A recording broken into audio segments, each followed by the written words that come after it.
성경이 숲을 걷다. 오늘은 시편 116편입니다.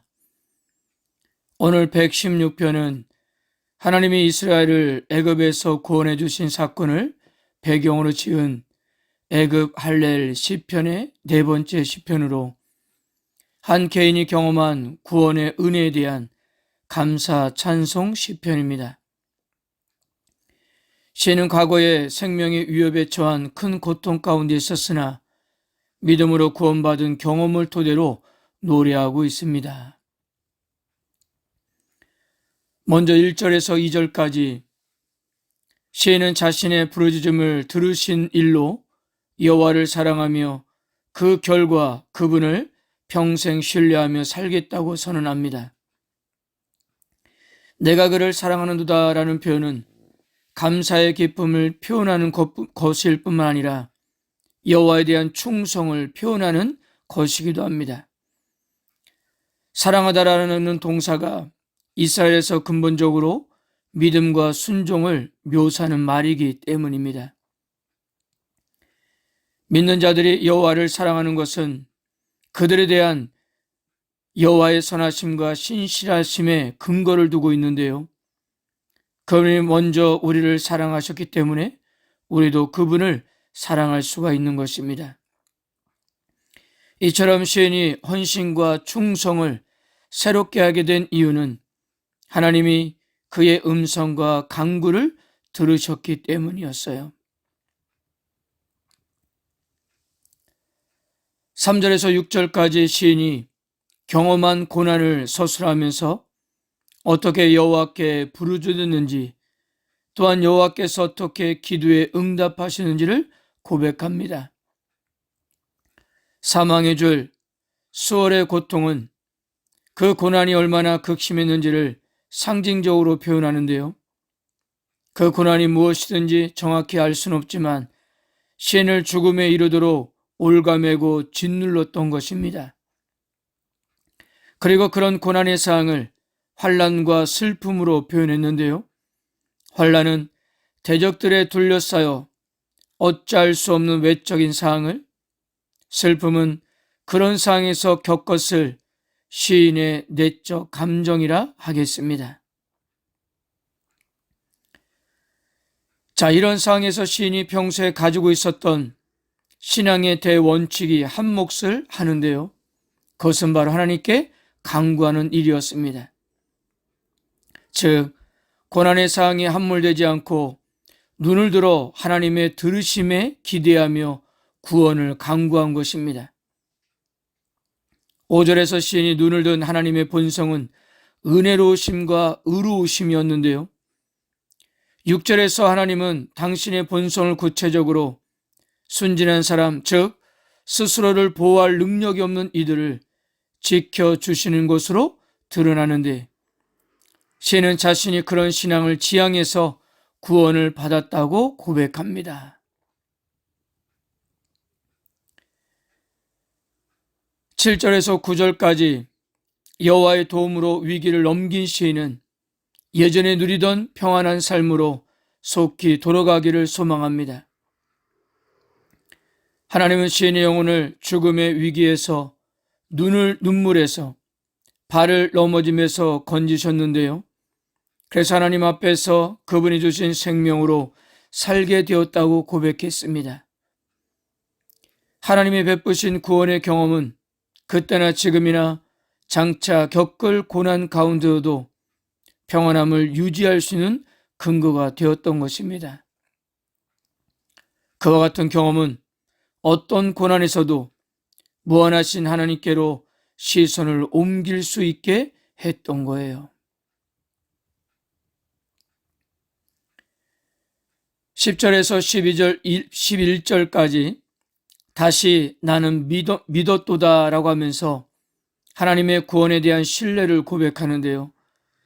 믿는다고 하면서 계렴을 토로하는 것이 역설적으로 보일 수 있지만 사실 하나님 앞에 괴로움마저 토해낼 수 있는 것은 깊은 신뢰 없이는 불가능한 일이었습니다.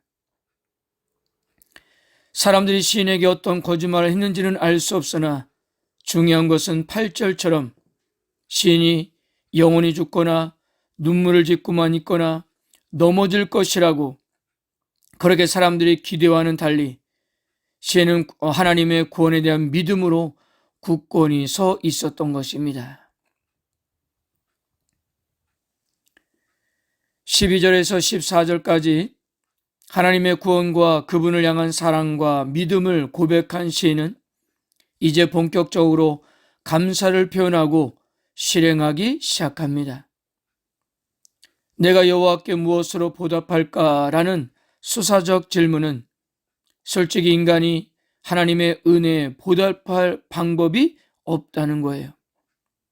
그러므로 시인은 하나님의 성전을 찾아가서 제물을 드리며 예배를 통해 조금이나마 감사한 마음을 표현하고자 한 것입니다. 그리고 마지막 15절에서 19절까지 시인은 여호와를 찬양할 것이고 찬양의 제사를 드리며 여호와의 이름을 선포할 것이라고 고백했습니다. 사랑하는 성도 여러분, 사람은 죽을 것 같은 고난을 겪을 때 슬픔과 좌절에 빠져 넘어지기 십상인데요. 그러나 시인은 그렇지 않다라고 힘주어 고백했습니다. 그는 고난의 때에 하나님을 향해 눈을 들어 부르짖음으로 하나님이 건져주시는 경험을 했기 때문입니다. 그때 하나님은 시인에게 평안함을 주셨다고 했습니다. 고난의 상황이 전혀 달라지지 않아도, 대적이 아무런 대가를 치르지 않아도, 심지어 자신이 더 깊은 수렁에 빠져드는 듯 상황이 나빠져도 평안함을 경험하는 것이 바로 그것이었습니다.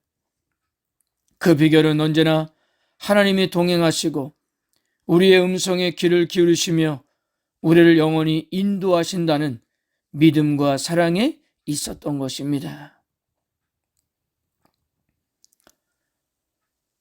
성도 여러분, 우리들은 이런 하나님의 은혜를 어떻게 보답할 수 있을까요? 시인은 하나님의 베푸신 구원의 은총에 감사하며 그분을 사랑하는 마음으로 무엇이든 돌려드리고 싶어 했습니다.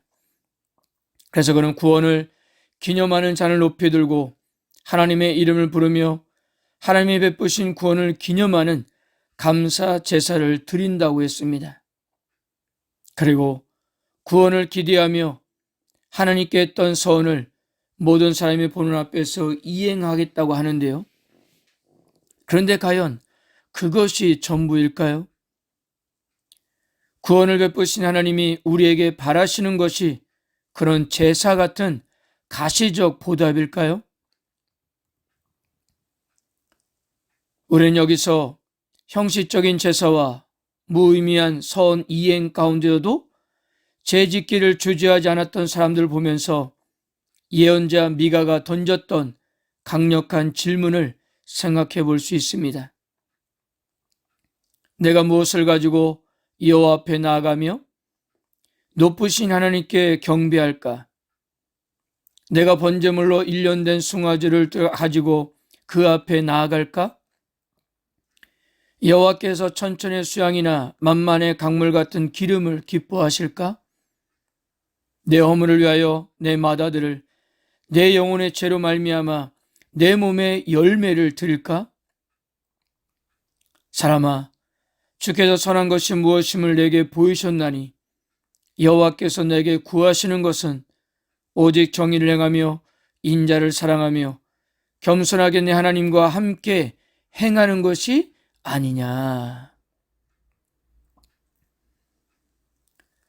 본문의 시인도 같은 동사를 써서 은혜로우시며 의로우시며 공일이 많으신 여호와를 바라보고 그분의 구원을 기대하며 평안함으로 돌아가자고 다짐했습니다. 창조주이시며 통치자이시고 심판주이신 그분께 그 어떤 재물이 빛이 날 수 있을까요? 오로지 그분께 시선을 맞추고 그분과 동행하는 것만이 그분의 구원에 대한 올바른 보답이지 않을까 합니다. 아멘.